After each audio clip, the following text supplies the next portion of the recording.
हाँ भाई, कैसे हो आप सब। अपन देख रहे थे मोसबेर स्पेक्ट्रोस्कोपी। भाई साहब आज इसको अपन ख़त्म कर देंगे। मोसबेर स्पेक्ट्रोस्कोपी क्या होती है, आज अपन इसको ख़त्म कर देंगे भाई। मोसबेर स्पेक्ट्रा में अपन ने देखे थे आयरन मेटल्स, आयरन के कॉम्प्लेक्स देखे थे। उनमें अपन ने देखा था EFG यानी कि लाइंस कितनी मिलती है, पिक्स कितनी मिलती है, किसमें EFG electric field guardian present है यानी कि क्वाड्रपोल इंटरेक्शन हो रहा है कि नहीं हो रहा है। ये बातें अपन ने डिस्कस की थी कुछ कंपाउंड्स में, ठीक है। तो अपन ने फेरिडोक्सिन देख लिया था। FES प्रोटीन जो होते हैं उनमें अपन ने फेरिडोक्सिन देखा, फिर प्लांट फेरिडोक्सिन देखा यानी कि जिसे अपन रूब्रिडोक्सिन और फेरिडोक्सिन दो डिस्कस कर चुके। अब मैं आज तीसरी बात करता हूँ, थर्ड एग्जाम्पल की, Fe3S4 की। Fe3S4 की बात करता हूँ भाई। इसकी स्ट्रक्चर कुछ ऐसी होती है भाई।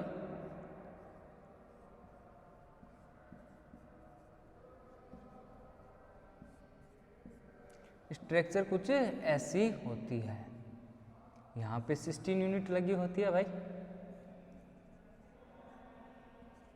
16 यूनिट लगी होती है। तो यहाँ पे मैं लेबाइल सल्फर और नॉन लेबाइल सल्फर की बात करता हूँ। लेबाइल सल्फर यहाँ पे 4 हैं और नॉन लेबाइल सल्फर यहाँ पे कितने हैं, नॉन लेबाइल सल्फर यहाँ पे 3 है। इतनी बात मैं कर चुका हूँ आपसे। तो जब मैं यहाँ पे ऑक्सीडाइज फॉर्म और रिड्यूस फॉर्म देखता हूँ, ऑक्सीडाइज और रिड्यूस फॉर्म की बात करता हूँ, रिड्यूस, तो 3Fe जो होते हैं यहाँ पे वो तीनों के तीनों ऑक्सीडेशन स्टेट थर्ड में होते हैं भाई। ऑक्सीडेशन स्टेट थर्ड में होते हैं। जो क्या होता है S4, ठीक है भाई। और यहाँ पे फिर क्या होता है 2Fe, तो क्या होते हैं थर्ड में, और एक Fe क्या चला जाता है सेकंड में चला जाता है, ठीक है भाई, ठीक है। और यहाँ पे कितने बन जाएंगे S6 या S4 बने जाएगा यहाँ पे।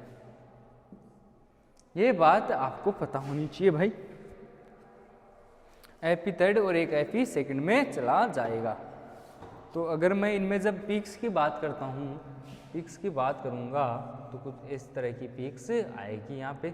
ये तो क्या आएगी, इसके लिए आएगी Fe थर्ड के लिए, Fe+3 के लिए। और यहाँ पे जो आएगा स्पेक्ट्रा कुछ ऐसा आएगा भाई, ठीक है, ऐसा आएगा। जो ये वाला तो होगा और ये वाला होगा, ये तो होगा Fe+2 के लिए और ये होगा Fe+3, 2Fe+3 के लिए। यहाँ पे ये वाली वैल्यू आए, ये del1 और del2, जिसे अपन मान लो यहाँ पर del2 है, ये del1 है। ये है भाई आपका रूब्रिडोक्सिन, ये सॉरी फेरिडोक्सिन Fe3S4 जिसे अपन बोलेंगे। नेक्स्ट अपन चलते हैं नेक्स्ट एग्जाम्पल। अगर नेक्स्ट एग्जाम्पल की मैं बात करूं यहाँ पे,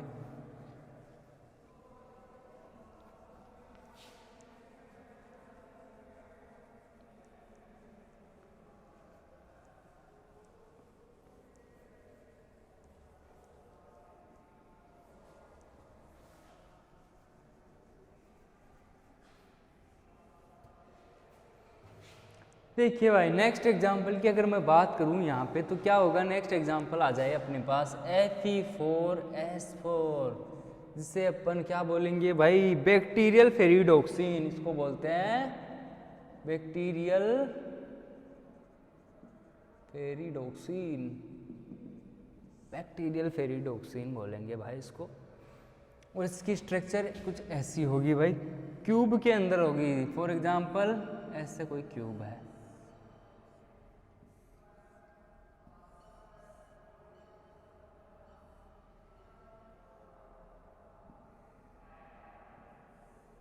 ठीक है। अब अल्टरनेटिव क्रम में यहाँ पे ऐसे मान लो यहाँ पे सल्फर है, यहाँ पे सल्फर है, यहाँ पे Fe है, यहाँ पे Fe है। ऐसे अगर मैं नीचे बात करूँ तो यहाँ पे Fe है, यहाँ पे Fe है, यहाँ पे सल्फर है और यहाँ पे सल्फर है। हर Fe से एक 16 यूनिट लगी होती है भाई। ऐसी इसकी स्ट्रक्चर है।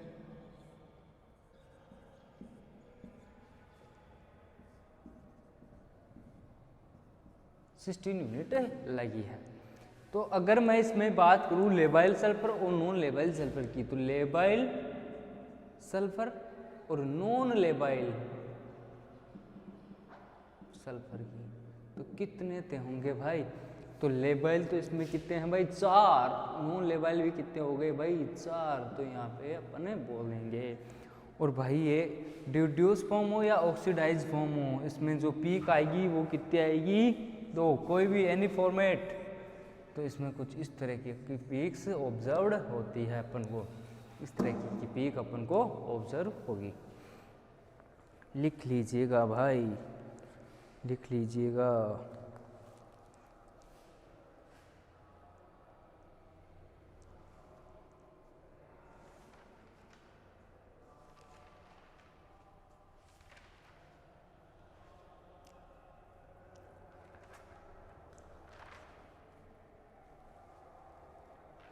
नेक्स्ट हेडिंग ढालिए भाई।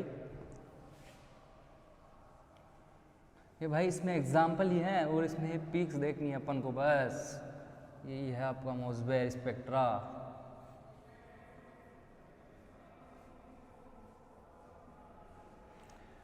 मोसबेर स्पेक्ट्रा इन SN कंपाउंड्स कॉम्प्लेक्स। क्या हेडिंग? मोसबेर स्पेक्ट्रा इन SN कंपाउंड।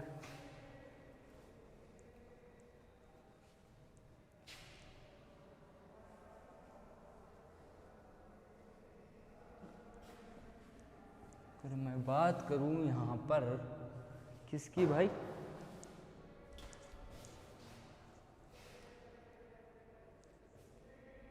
देखिए भाई, अगर मैं यहाँ पे बात करता हूँ, क्या है? मोसबेर स्पेक्ट्रा इन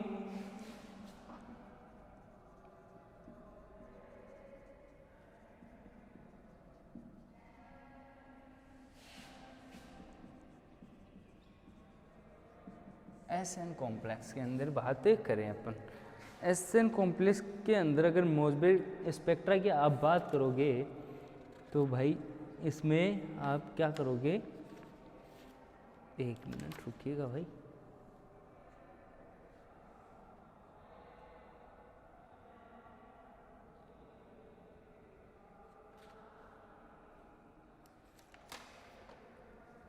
देखिए भाई, मोसबेर स्पेक्ट्रा 19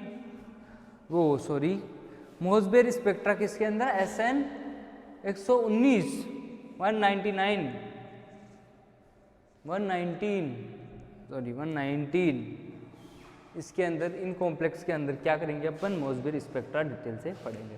और मैंने बताया था कि इसमें जो I की वैल्यू होती है वो न्यूक्लियर स्पिन की जो वैल्यू होती है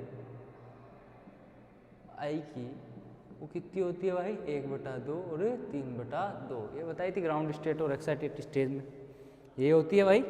और ये मेटा स्टेबल पीक्स के रूप में होती है अपनी प्रिकर्सर। इसका जो प्रिकर्सर है वो क्या होता है? मेटा स्टेबल, यानी कि इसका कोई कॉम्प्लेक्स या एक्साइटेड स्टेट में इसका दूसरा कोई कंपाउंड नहीं होता, ये खुद ही होता है। तो इसमें कुछ कंपाउंड्स है जैसे SN4, SNFe4, SNCl4, SNBr4, ऐसे ही जैसे SNI4। ये 4 कंपाउंड्स है। इन चारों में क्या है अपन को बताया? SN कितने में है? SN4+ में। ठीक है भाई, SN+4 में है। तो अगर मैं बात करूँ इनमें, अगर मैं बात करूँ EFG वगैरह की, इलेक्ट्रिक फील्ड गार्डियंट की, तो मैं इसमें जब बात करूँगा तो SN4 में प्लस में है। तो इनमें जो SNCl4, SNBr4, SNI4, ये जो तीनों होते हैं इनकी स्ट्रक्चर होती है परफेक्ट टेट्राहाइड्रल। परफेक्ट टेट्राहाइड्रल होती है, यानी कि इनमें लिगेंड सिमेट्री और इलेक्ट्रॉनिक सिमेट्री दोनों क्या होती है? प्रेजेंट होती है भाई। यानी कि इनमें क्या होता है? पॉइंट क्या होगा? Ligand symmetry present. दूसरा पॉइंट क्या होगा? इलेक्ट्रॉनिक सिमेट्री प्रेजेंट, यही होगा भाई। अरे भाई यही होगा, लिगेंड सिमेट्री और इलेक्ट्रॉनिक की सिमेट्री प्रेजेंट। तो अगर मैं इसमें बात करना चाहूँ EFG की, तो वो क्या होगा, नॉट इक्वल टू 0, यानी क्वाड्रपोल इंटरेक्शन प्रेजेंट। ठीक है, सॉरी, अरे भाई ये जब होता है तो ये तो क्या होगा, EFG 0, EFG 0 होता है भाई, क्वाड्रपोल भी क्या होगा 0। तो जब 0 आ जाता है तो इसका सिग्नल जो पीक होती है वो कुछ कैसी होती है, सिंगलेट, यानी ये क्या देगा, single peak observed, single peak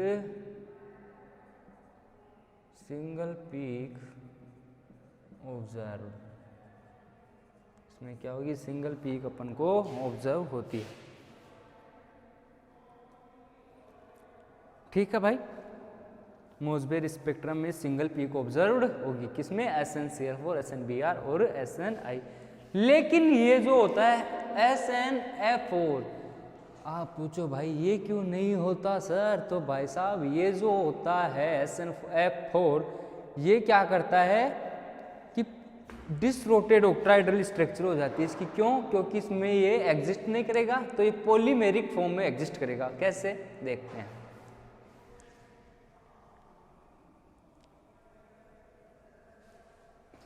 polymeric form में एग्जिस्ट करेगा। देखिए भाई कैसे करता है पॉलीमेरिक फॉर्म में एग्जिस्ट, इसकी स्ट्रक्चर डिटरमाइन कैसे होगी, देखते हैं।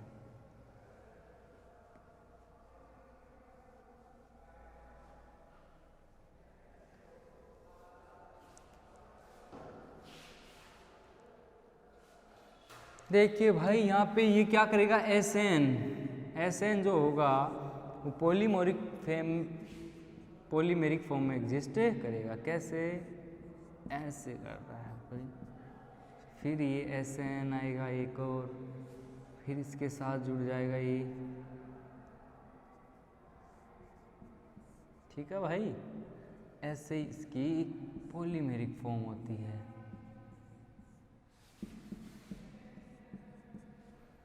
ऐसे ये पॉलीमेरिक फॉर्म में एग्जिस्ट करता है। यहाँ पे भी F होता है इसके, यहाँ पे भी जुड़ जाता है F, फ्लोरीन फ्लोरीन फ्लोरीन और फ्लोरीन, इसकी ये पॉलीमेरिक स्ट्रक्चर होती है। तो यहाँ पे ये क्या होते हैं, exist in polymeric form.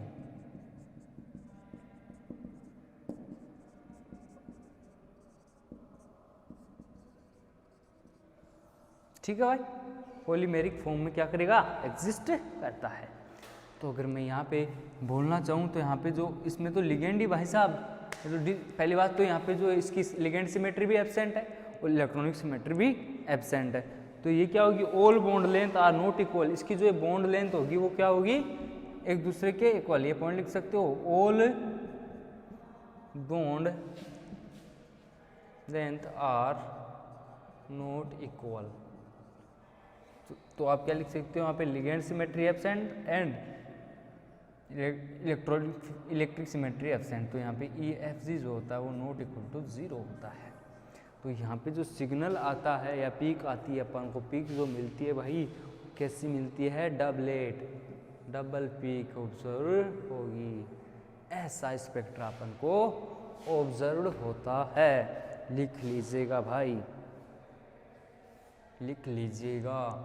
Polymeric form में ये एग्जिस्ट करता है, इस वजह से इसकी स्ट्रक्चर जो होती है उसमें बॉन्ड लेंथ होती है वो इक्वल नहीं होती। तो EFC नॉट इक्वल टू 0, यानी क्वाड्रपोल जो होता है वो इंटरेक्शन जो होता है नॉट इक्वल टू 0। तो यहाँ पे डबल पीक अपन को ऑब्जर्व होगी। नेक्स्ट देखिए भाई आप,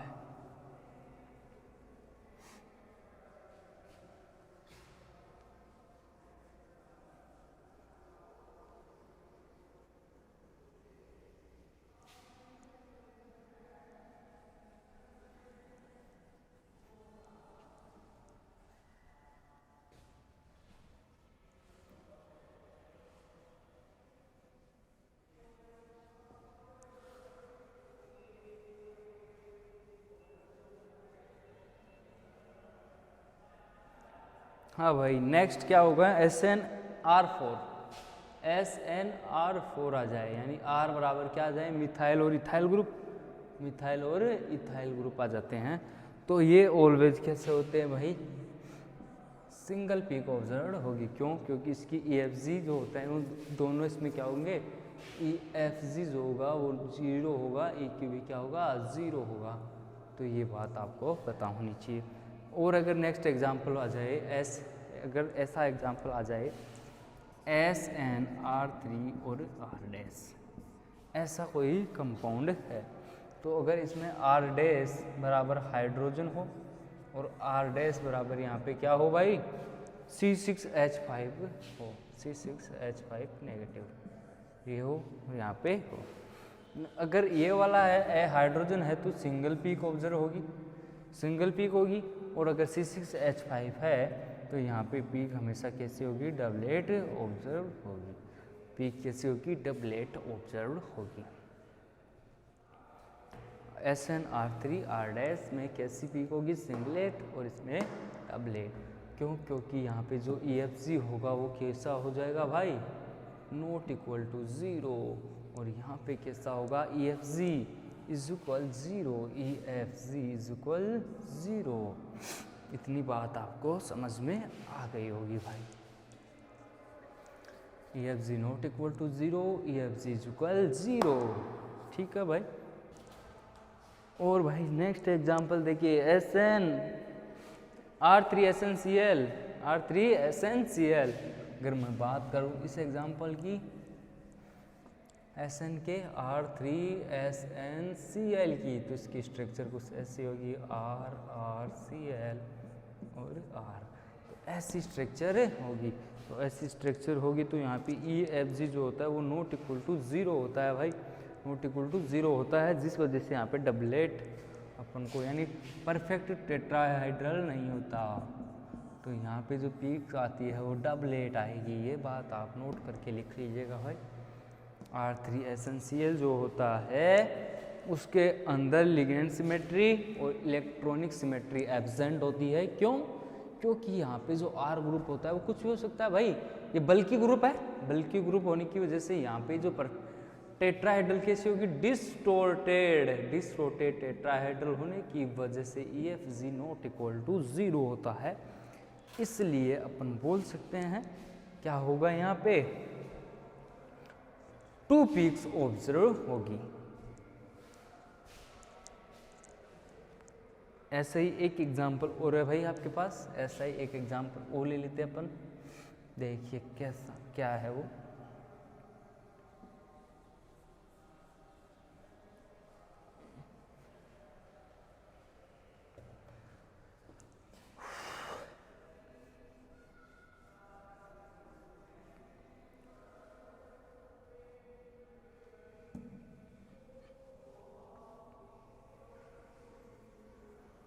देखिए भाई नेक्स्ट एग्जाम्पल की अगर मैं बात करूँगा यहाँ पे, तो क्या लूँ, ऐसा ही कोई एग्जाम्पल है SN यहाँ पे, और यहाँ पे R ग्रुप लगा हुआ है, कोई मिथाइल मान लो, मिथाइल, यहाँ पे है FeCO की होल 5, FeCO की होल 5, ये SN से जुड़ा हुआ है, इधर भी मिथाइल ग्रुप प्रेजेंट है। ये कोई एग्जाम्पल है, ये SN है यहाँ पे।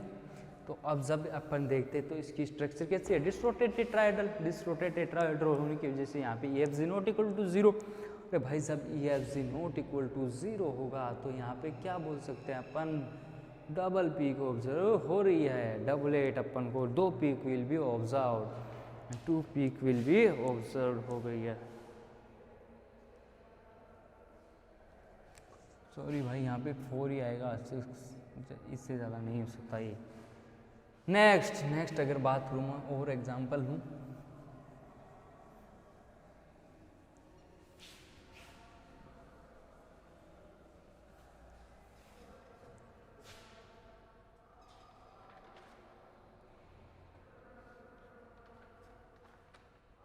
हाँ भाई ऐसे एक एग्जाम्पल SN FeCO की होल 4, FeCO की होल 4, फिर SN, फिर Fe, CO की होल 4, Fe CO की होल 4, SN, फिर आ जाए मिथाइल और इधर मिथाइल और इधर क्या हो मिथाइल मिथाइल ग्रुप लगे हैं Me, इसको मैं नंबर दे दूँ 1, इसको नंबर 2, इसको दे दे 3। तो यहाँ पे जो होता है EFG नॉट इक्वल टू 0 और EFG नॉट इक्वल टू 0 होगा भाई, EFG नॉट इक्वल टू 0 होगा तो यहाँ पे क्या होता है डिसरोटेड टेट्राहेड्रल स्ट्रक्चर। तो यहाँ पे कुछ पीक जो आती है वो ऐसी आती है, ऐसी पीक आती है, ये आती है ऐसे फर्स्ट एसएन के लिए, ये वाली पिक्स आती है सेकंड एसएन के लिए और ये वाली आती है थर्ड एसएन के लिए। ऐसे अपन को यहाँ पे पिक्स मिलती है भाई, ऐसी अपन को यहाँ पे पिक्स मिलेगी।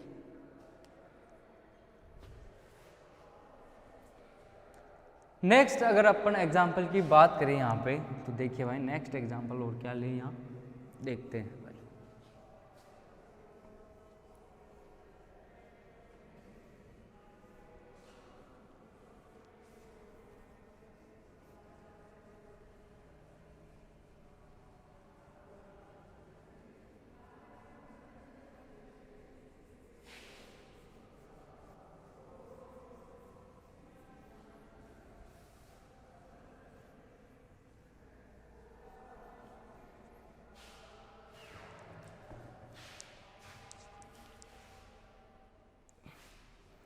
हाँ भाई नेक्स्ट एग्जांपल है यहाँ पे Me2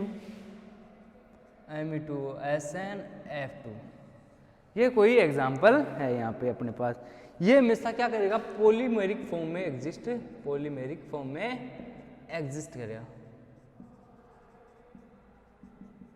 बिकॉज क्यों, क्योंकि यहाँ पे केमिकल बॉन्डिंग जो से रिलेटेड है, ये केमिकल बॉन्डिंग से रिलेटेड है। तो यहाँ पे जब स्ट्रक्चर देखेंगे अपन इसकी कुछ ऐसी होगी भाई, कुछ ऐसी स्ट्रक्चर होगी FeMe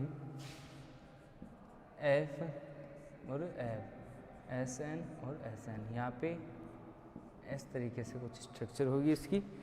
यहाँ पे जो होगा वो मिथाइल ग्रुप होगा भाई, और यहाँ पे मिथाइल ग्रुप होने की वजह से क्या होगा डिसरोटेड ऑक्टाहेड्रल स्ट्रक्चर हो जाएगी इसकी, डिसरोटेड ऑक्टाहेड्रल स्ट्रक्चर होगी। इस वजह से डिसरोटेड ऑक्टाहेड्रल की वजह से क्या करेगा यहाँ पे 2 पीक्स ऑब्जर्व कराएगा अपन। तो अपन क्या बोल सकते हैं 2 पीक्स ऑब्जर्व, यानी ये मोसबेयर स्पेक्ट्रा के अंदर आता है।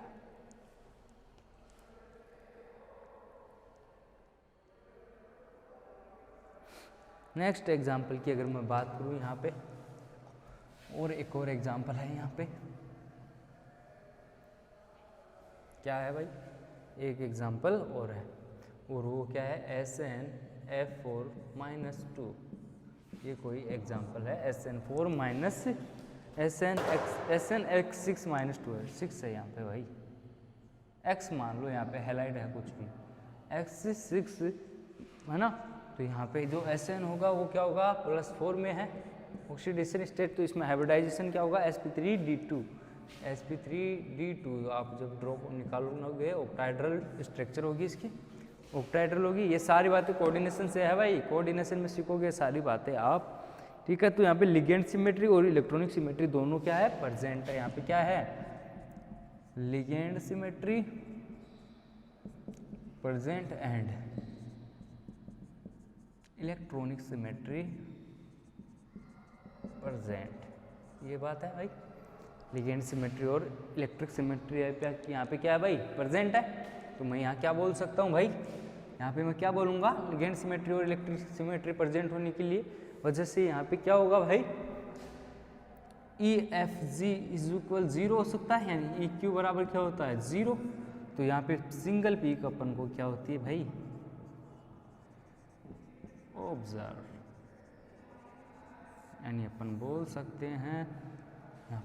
सकते हैं यहाँ पे पीक जो मिलेगी वो कुछ ऐसी मिलेगी भाई, ऐसी पीक अपन को ऑब्जर्व होगी। तो ये सारी बातें आप यहाँ पे मोसबोर में सीखते हो, इतने ही है आपके मोसबेयर, बाकी और एग्जाम्पल हैं वो इसके नहीं है।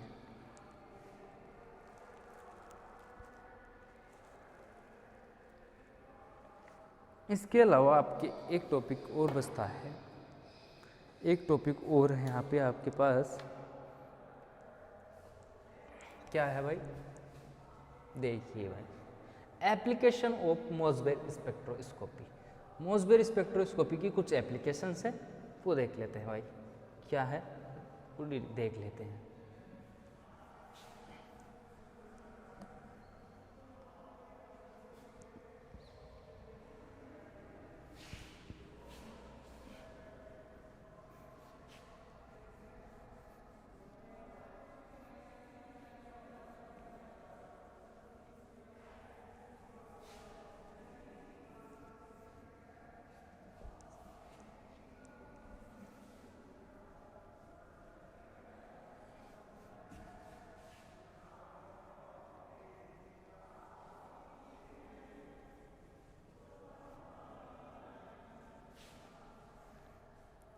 हाँ भाई, मोसबेर स्पेक्ट्रोस्कोपी की एप्लीकेशंस, यानी कि एप्लीकेशंस की हम बात करेंगे यहाँ पे। एप्लीकेशन, ठीक है भाई, तो एप्लीकेशन की अगर मैं बात करूँगा यहाँ पे तो क्या होगी वो, फर्स्ट है chemical shift and diffraction detection of oxidation state. Chemical shift अपन ने पढ़ी है भाई, chemical shift and detection of oxidation state. क्या होता है भाई केमिकल शिफ्ट और डिटेक्शन ऑफ ऑक्सीडेशन स्टेट?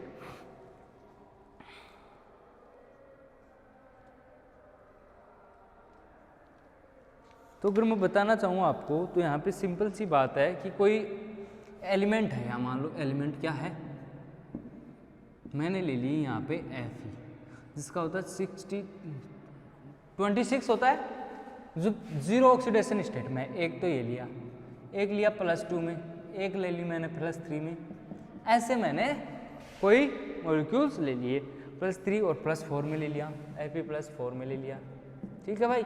इसके अलावा मैं ले लूँ SN2+, इसके अलावा मैं ले लूँ यहाँ पे SN+4, ऐसे मैंने कोई एलिमेंट ले लिया। अब इनके इलेक्ट्रॉनिक कॉन्फ़िगरेशन अपन को पता होनी चाहिए। इलेक्ट्रॉनिक कॉन्फ़िगरेशन क्या है, कॉन्फ़िगरेशन यहाँ पे देखना, अभी ये बात अपन को पता चल जाएगी। यहाँ पे होता है 3d6 भाई, 3d6 4s2 होता है यहाँ पे। ऐसे इसमें कितना होगा भाई 3d6 4s0, ऐसे इसमें क्या होगा 3d5 4s0, और यहाँ पे कितना होगा 3d4 4s0, ये होगा भाई।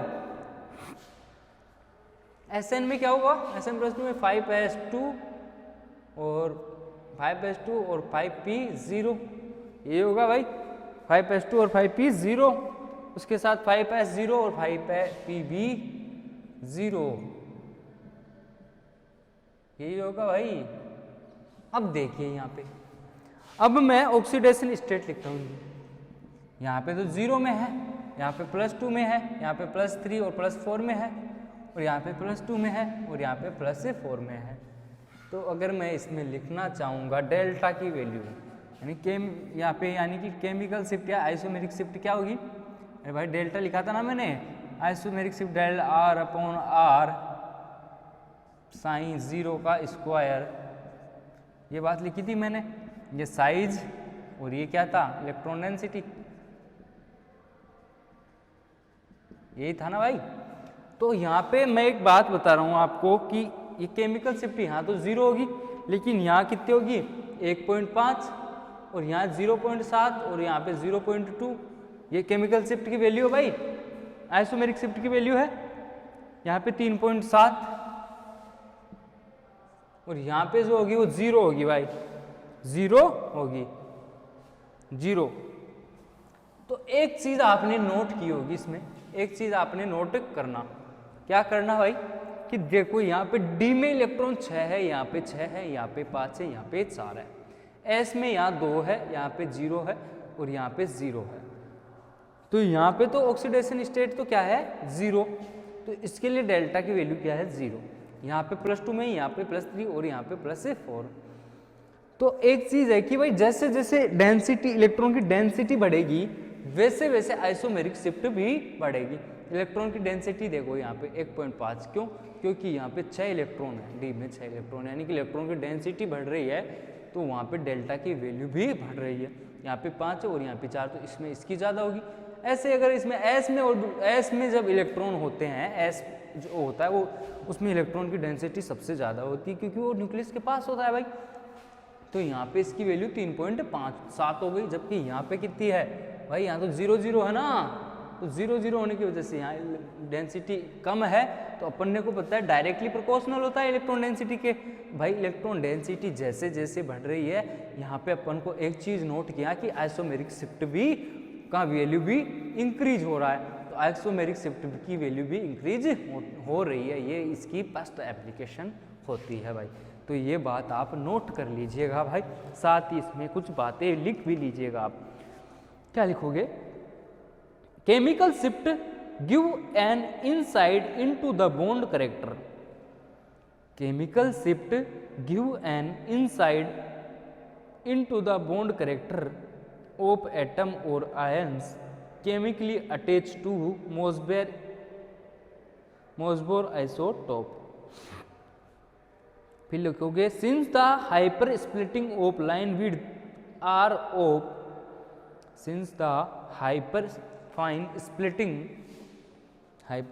splitting of line width are of the same order, फिर लिखोगे 10⁻⁹ इलेक्ट्रोवोल्ट। ठीक है, 10⁻⁹ electron volt as those which changes in chemical environment,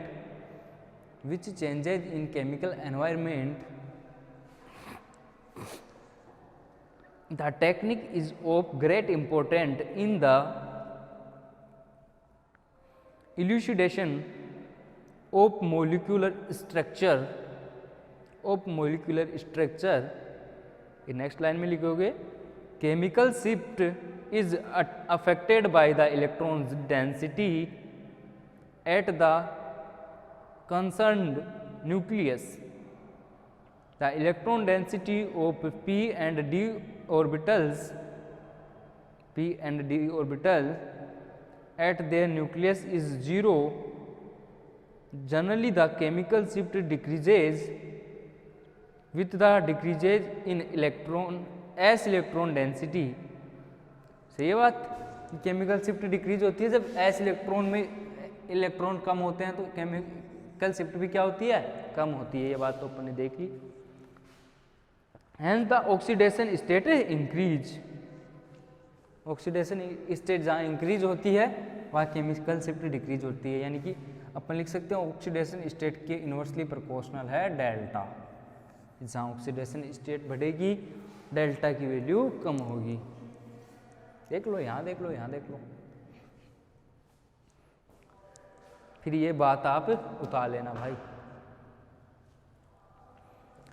अब देखते हैं नेक्स्ट दूसरी एप्लीकेशन। दूसरी एप्लीकेशन क्या है?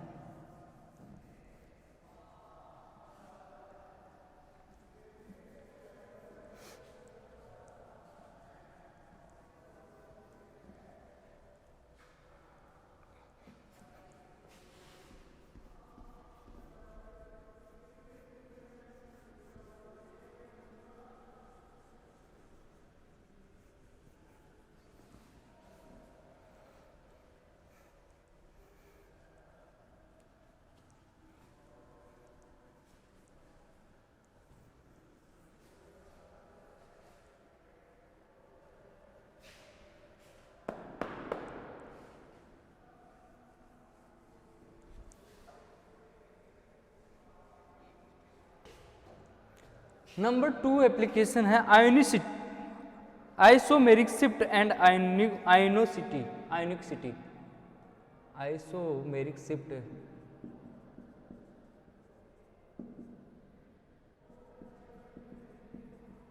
एंड आयोनिसिटी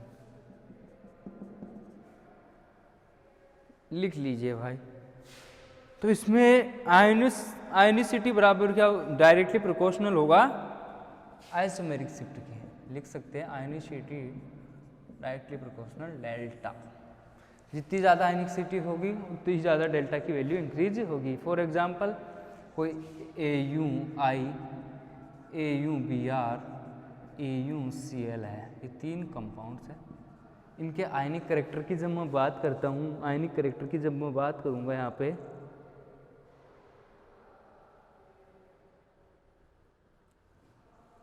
आयनिक कैरेक्टर की बात अगर मैं करूँ यहाँ पे, तो यहाँ पे 2, 25 और 60%, यानी कि आयनिक कैरेक्टर प्रेजेंट है।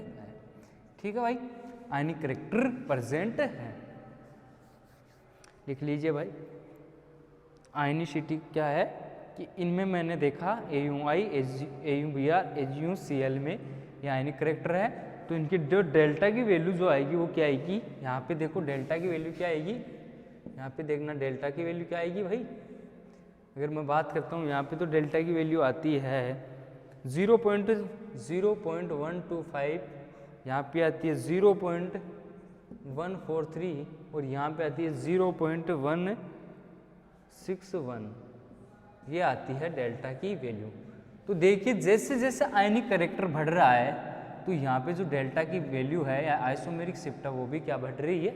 और डायरेक्टली प्रोपोर्शनल बोलना मैंने, तो आयनिसिटी बढ़ी तो यहाँ पे डेल्टा की वैल्यू भी बढ़ रही है भाई, ऊपर से नीचे जाने पे। ठीक है, तो ये होता है आपका आयनिक कैरेक्टर। आयनिक कैरेक्टर क्या होते हैं भाई, अभी यहाँ पे 2% है या 25 है, यहाँ 60 है, तो यहाँ पे आयनिक कैरेक्टर नीचे जा रहे हैं तो बढ़ रहे हैं, तो यहाँ पे डेल्टा की वैल्यू भी क्या हो रही है, बढ़ रही है, इंक्रीज कर रही है। इसके साथ ही नेक्स्ट अगर मैं बात करूँ,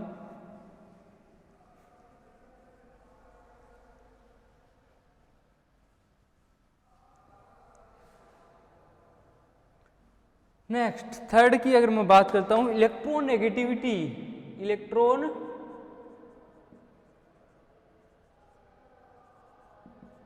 नेगेटिविटी एंड आइसोमेरिक शिफ्ट की, तो लिख लीजिएगा भाई। इसमें जो इलेक्ट्रॉन नेगेटिविटी है वो डायरेक्टली प्रोपोर्शनल होती है डेल्टा के। जितनी ज़्यादा इलेक्ट्रॉन नेगेटिविटी उतनी ज़्यादा इलेक्ट्रॉन नेगेटिविटी, जितनी ज़्यादा उतनी ही ज़्यादा आइसोमेरिक शिफ्ट की वैल्यू होगी भाई। तो आप लिख लीजिए, there exist a direct linear relationship, यानी क्या होता है, there exist a direct linear relationship for the vibration of isomer shift with the difference in electron negativity delta x in trivalent antimony compound, trivalent antimony compound कैसे भाई, SbI3 SbBr, जैसे SbI3 है antimony है, SbI SbBr3 SbICl3 Sb और F3, ये 4 compound है। इनमें delta x की वैल्यू मैं देखता हूँ तो क्या आती है 0.65, यानी कि इलेक्ट्रॉन नेगेटिविटी की, और यहाँ पे अगर मैं देखता हूँ तो यहाँ पे जो वैल्यू आती है वो आती है 1.0, यहाँ पे 1.5 और यहाँ पे 2.1। तो इधर से इधर जा रहा हूँ तो इलेक्ट्रॉन नेगेटिविटी इंक्रीज हो रही है। तो यहाँ पे अगर मैं बात करूँ डेल्टा की अगर मैं बात करूँ तो यहाँ पे डेल्टा की वैल्यू आ रही है -16, -14 और -40.6। तो भाई साहब नेगेटिव है, नेगेटिव का तो मतलब कम होता है, तो नेगेटिव से इधर जा रहा हूँ तो मैं क्या हो रही है, इधर से इधर जा रहा हूँ तो यहाँ पे डेल्टा की वैल्यू भी क्या हो रही है, इंक्रीज हो रही है। अरे भाई नेगेटिव में जितना कम होता है ना वो उतना ही उसके लिए ज़्यादा होता है, तो ये आप समझ लेना ये बात। तो यहाँ पे मैंने क्या बोला, इलेक्ट्रोनेगेटिविटी भी क्या होती है, डायरेक्टली प्रोपोर्शनल होती है आइसोमेरिक शिफ्ट के। आइसोमेरिक शिफ्ट के क्या होगी, डायरेक्टली प्रोपोर्शनल। फोर्थ एप्लीकेशन होगी isomeric shift and Curie point. Curie point यानी क्यूरी ताप एक नियम था अपना, तो इसमें लिख लेना the transition temperature below which are paramagnetic substance get converted into ferromagnetic because of larger dominance of spin aligning in parallel orientation is known as Curie point, is known as Curie point. ठीक है भाई,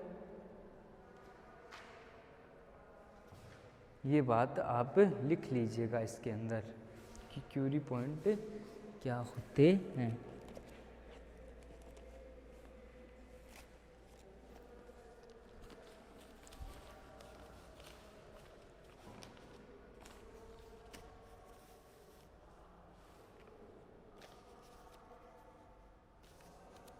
एक point और रह गया इसमें भाई, एक पॉइंट और रह गया, वो देख लेना भाई, अलग से है वो, अलग से पॉइंट रह गया तो अपने एक वो देखते हैं भाई। एक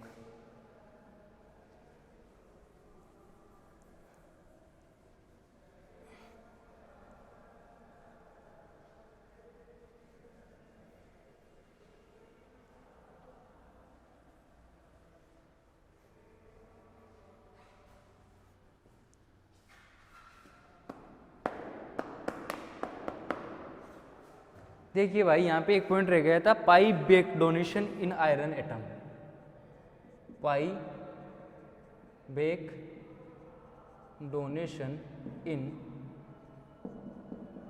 आयरन कॉम्प्लेक्स, ये पॉइंट रह गया था अपना एक बीच में, वो देख लेते हैं भाई।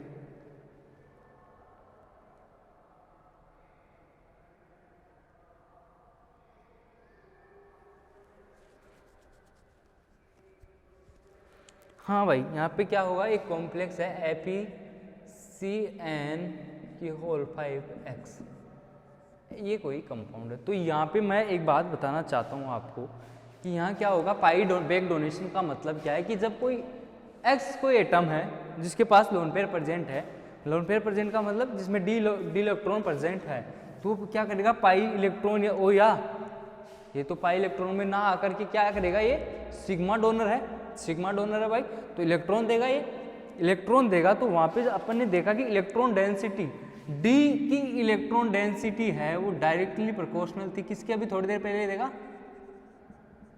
डेल्टा के भाई, ये था कॉन्सेप्ट। डी में जितने ज्यादा इलेक्ट्रॉन थे तो डेल्टा की वैल्यू क्या हो रही थी, ज्यादा हो रही थी। तो यहाँ पे आप एक चीज लिख लीजिएगा FeCN5x के अंदर कि pi acid ligand are capable, pi acid ligand are capable of withdrawing electron through back bond, यानी कि जो पाई एसिड लिगेंड होते हैं वो किस में क्या कर, इलेक्ट्रॉन देने में, इलेक्ट्रॉन विड्रॉ का मतलब देना, लेना होता है, विड्रॉ का मतलब, तो केपेबल होता है पाई बेक बॉन्ड करने के लिए। ठीक है भाई, तो आप क्या लिखो, केपेबल और withdrawing electron through pi back bond. Stronger the pi back bond more detector deflection, more negative isomeric shift. ठीक है भाई, नेक्स्ट लाइन में लिखोगे sigma donor ligand increase the d electron density, भाई सिग्मा इलेक्ट्रॉन, ये x वाले electron की density क्या कर देंगे, इंक्रीज कर देंगे। Increase the electron density isomeric shift move to more positive direction, more to positive direction. अब यहाँ पे अपन x क्या हो सकते हैं, ये देखो भाई, x इधर, और यहाँ पे क्या लिखोगे, आइसोमेरिक शिफ्ट यानी कि डेल्टा की वैल्यू। तो अगर मैं x यहाँ पे लूँ NO प्लस CO, ठीक है भाई, SO3 minus 2 PPS3 NO3 minus and H2O, ये वाली वैल्यू ले लेता हूँ। x यहाँ पे NO plus CO SO3 2 minus PPS3 NO3, ये के सब कैसे होते हैं भाई, ये सब कैसे होते हैं, सिग्मा डोनर होते हैं। तो जब इनमें मैं वैल्यू देखूंगा NO प्लस, इसमें डेल्टा की वैल्यू होती है 0, इसमें होती है प्लस 0.15, इसमें कितनी होती है भाई SO3 में, इसमें 3 प्लस 2.22, फिर 0.23, फिर 0.24, फिर होती है 0.31। तो जैसे जैसे सिग्मा डोनर में डी इलेक्ट्रॉन की डेंसिटी बढ़ाएगा वैसे वैसे यहाँ पर डेल्टा की वैल्यू इंक्रीज हो रही है, यानी कि ये सबसे ज़्यादा सिग्मा डोनर होता है H2, अपन को पता है। और NO+ क्या होता है, वीक डोनर, यानी ये तो पाई एक्सेप्टर होता है, NO+ तो पाई एक्सेप्टर होता है, ये तो बहुत मतलब देता ही नहीं है इलेक्ट्रॉन डेंसिटी, देता ही नहीं है। लेकिन H2O सबसे ज़्यादा क्या होता है यहाँ पे, सिग्मा डोनर होता है। तो यहाँ पे ये क्या कर देगा, सिग्मा डोनर डी इलेक्ट्रॉन की डेंसिटी को इंक्रीज कर देगा, और जब इंक्रीज कर देगा तो इसका मतलब है कि D electron density directly proportional होती है डेल्टा के। वो भाई साहब डेल्टा की वैल्यू कब बढ़ेगी, जब यहाँ पे सिग्मा डोनर लिगेंड की एबिलिटी बढ़ेगी ना। सिग्मा डोनर जितना ज़्यादा अच्छा होगा उतनी ही ज़्यादा डेल्टा की वैल्यू बढ़ेगी। तो यहाँ पे अपन क्या करेंगे, 0.31, 2.4 ये सब बातें लिख लेंगे भाई।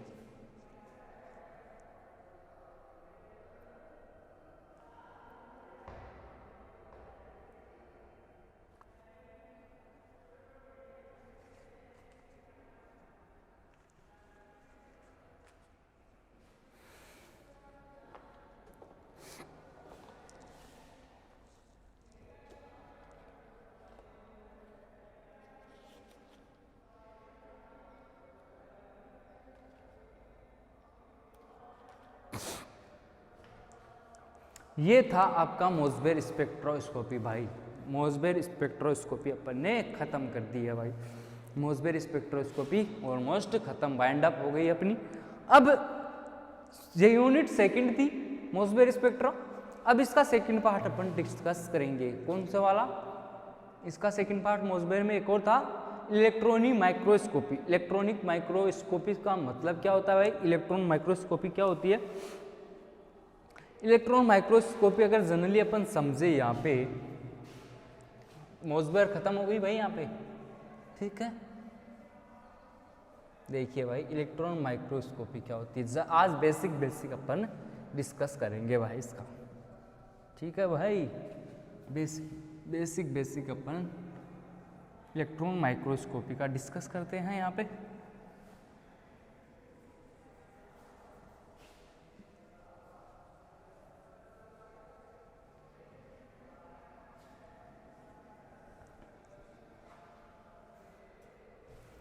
देखिए भाई यहाँ पे इलेक्ट्रॉन माइक्रोस्कोपी क्या होगी वो देखते हैं अपन।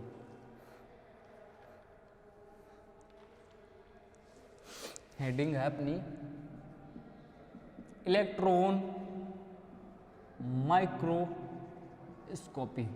इलेक्ट्रॉन माइक्रोस्कोपी क्या होती है,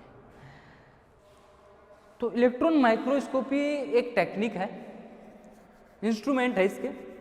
तो इलेक्ट्रॉन माइक्रोस्कोपी का मतलब ये होता है कि भाई अपन सूक्ष्म चीज़ों को, जिनको जैसे सूक्ष्म चीज़, जैसे बहुत सारे सूक्ष्म जीव होते हैं, ऐसी चीज़ें होती हैं जिनको अपनी आंखों से अपन देख नहीं पाते, उनकी स्ट्रक्चर देख नहीं कर पाते, कंपाउंड्स होते हैं ऐसे डिटरमाइन नहीं कर पाते, तो उनके लिए अपन को किसकी ज़रूरत पड़ती है भाई, इलेक्ट्रॉन माइक्रोस्कोपी की ज़रूरत पड़ती है।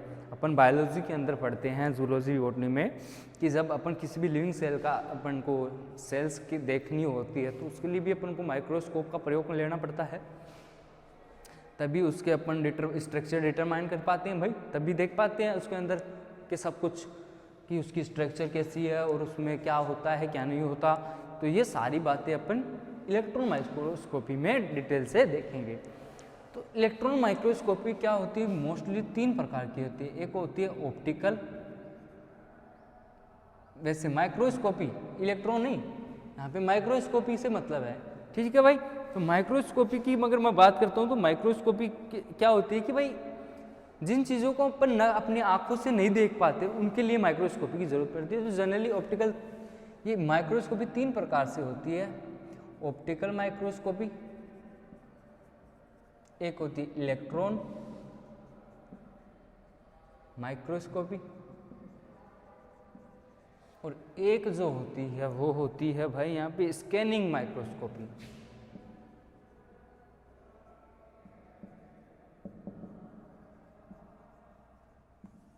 ये 3 होती है। अब इनमें अपन पढ़ेंगे सिर्फ और सिर्फ इलेक्ट्रॉन माइक्रोस्कोपी क्या होती है।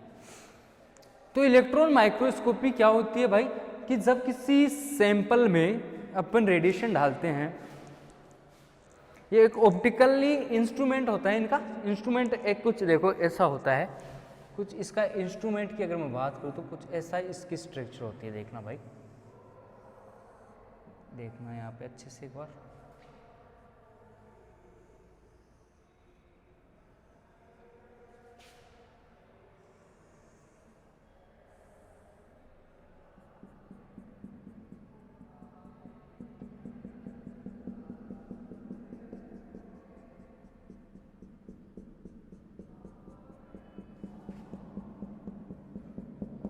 ठीक है भाई, ये इंस्ट्रूमेंट है यहाँ पे, ये यहाँ पे क्या है,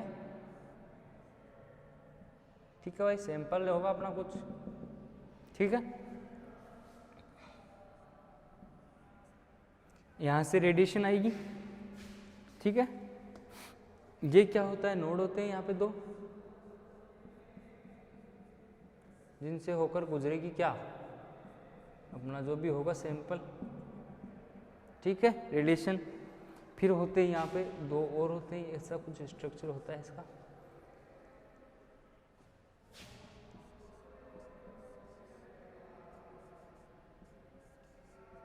ऐसा कुछ करके स्ट्रक्चर होता है भाई।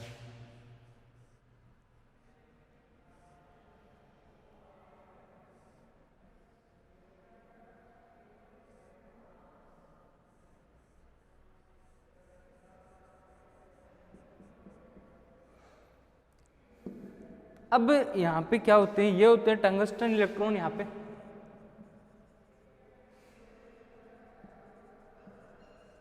ये होती है यहाँ पे मेटल कॉजिंग,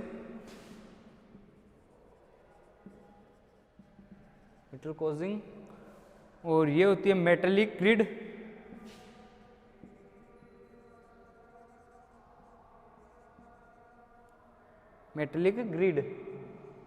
ठीक है भाई। ये होते हैं एनोड, ठीक है भाई। ये मेटेलिक कॉइल, मैग्नेटिक कॉइल, ठीक है भाई। ये ऑब्जेक्टिव लेंस,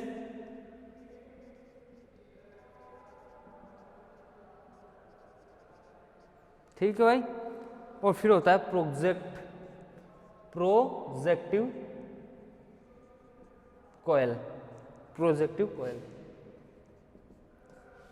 ये इंस्ट्रूमेंट एक स्ट्रक्चर होती है, जनरली अपन इसमें सीखेंगे क्या, इलेक्ट्रॉन माइक्रोस्कोपी क्या है। तो इसमें मैं आपको बता दूं,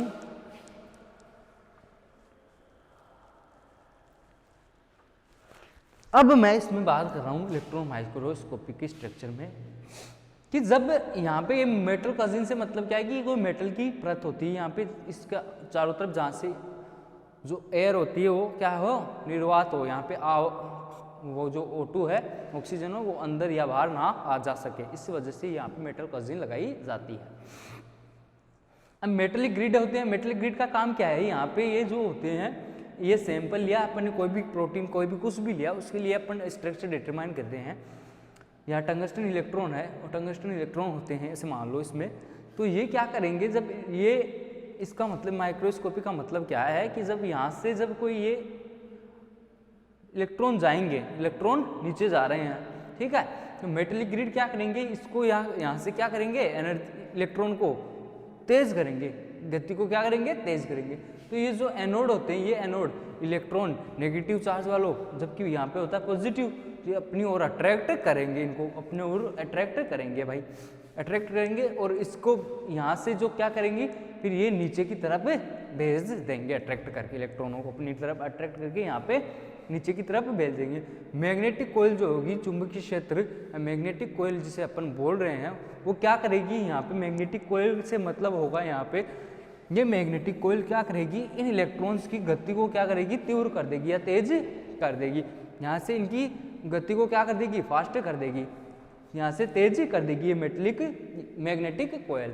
फिर ये क्या करेगी, अपने ऑब्जेक्ट जो लेंस होते हैं, ऑब्जेक्ट लेंस होते हैं, वो क्या करेंगे, इनको ऑब्जर्व करके और इसको स्कैनिंग करेंगे, इनका स्कैनिंग करेंगे, स्कैनिंग करके इन्हें आगे धकेल देंगे। आगे धकेल के ये प्रोटेक्टिव जो कोयल होती है, प्रोटेक्टिव कोयल, यहाँ पे इनकी फिल्म या इमेज मिल जाती है। और जो फिल्म मिलती है या इमेज मिलती है अपन को, वो कैसी होती है भाई, ब्लैक एंड व्हाइट या ब्लैक एंड व्हाइट होती है। ये इसका रिजोल्यूशन होता है भाई सब कुछ, ये इसका रिजोल्यूशन होता है और ये अपन 3D में देख पाते हैं, 3D में देख लेते हैं, फिर 3D में ऑब्जर्व हो जाता है। ठीक है भाई, तो ये बात होती है माइक्रोस्कोपी में कि माइक्रोस्कोपी क्या है, इलेक्ट्रॉन माइक्रोस्कोपी क्या है कि इलेक्ट्रॉनों का जब अपन रिजोल्यूशन करते हैं या उनको डिटरमाइन करते हैं तो यहाँ पे जो इलेक्ट्रॉन माइक्रोस्कोप में जो यूज करते हैं वो एक इनके लिए रिक्वायर होती है, सबसे ज़्यादा रिक्वायरमेंट किसकी होती है यहाँ पे, इलेक्ट्रॉनों के लिए, माइक्रोस्कोप के लिए।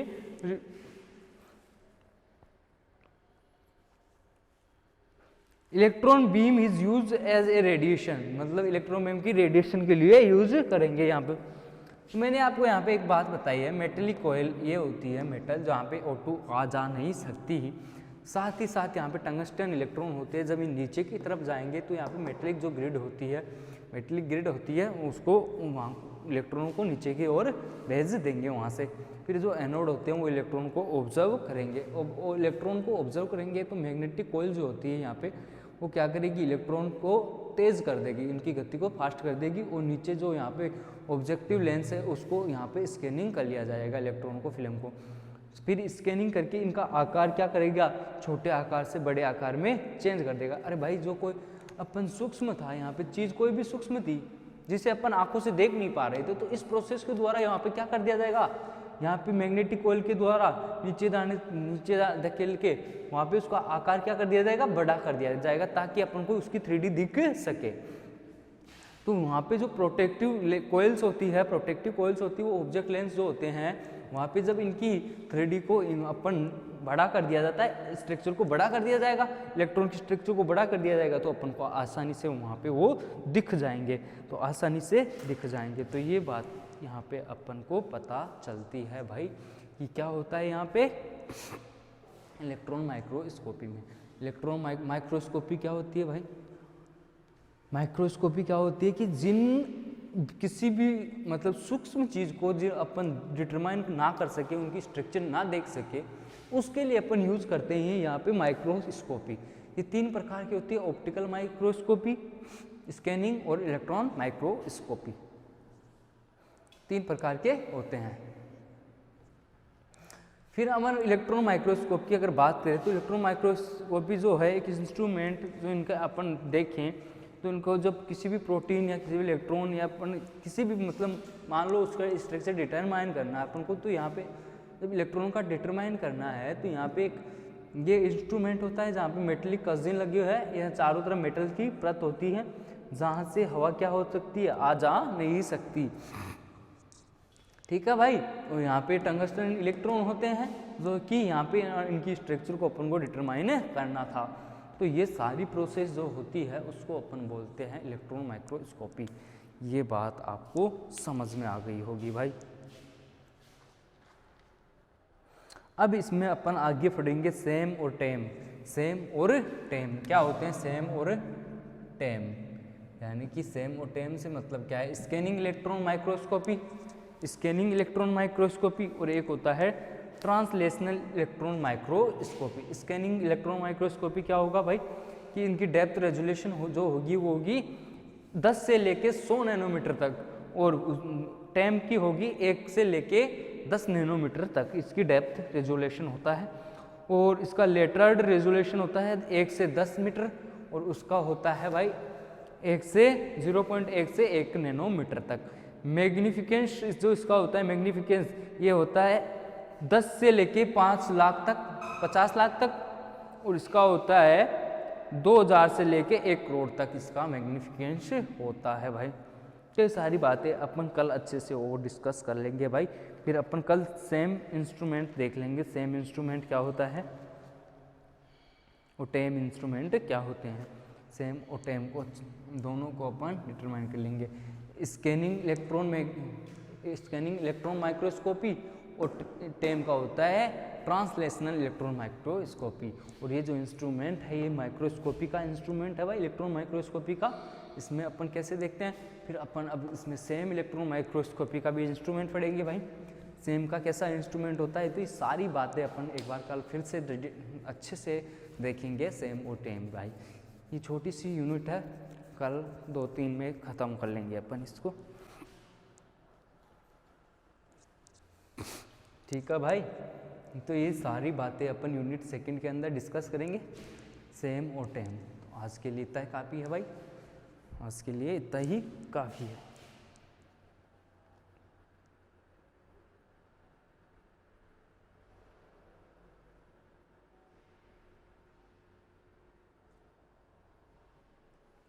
Thank you so much.